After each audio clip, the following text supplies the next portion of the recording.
মামু চলো মোহাম্মদপুর চলো। ভোটার আইডি কার্ডের একটা ফটোকপি লয়ে আহেন, মোহাম্মদপুর লয়ে যাইতাছি। বুঝি নাই। বাংলা বুঝেন না? বুঝি। তো আমি তো বাংলাই কইতাছি।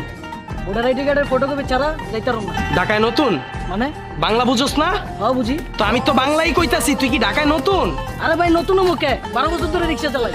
তো আমিও তো 12 বছর ধরে রিক্সায় উঠতাছি, কেউ তো কোনোদিন ভোটার আইডি কার্ড চায় নাই। ভাই কারো চাওয়া লাগবে না ভাই, আমি চাইছি। ভোটার আইডি কার্ড ছাড়া আমি যাবো না। দেখেন জান বাদ দাও তো, আমরা অন্য কোনো রিক্সায় যাই চলো। না আমি ওর রিক্সায় যাবো। তুই ক কি লিগা তোর ভোটার আইডি কার্ড লাগবো?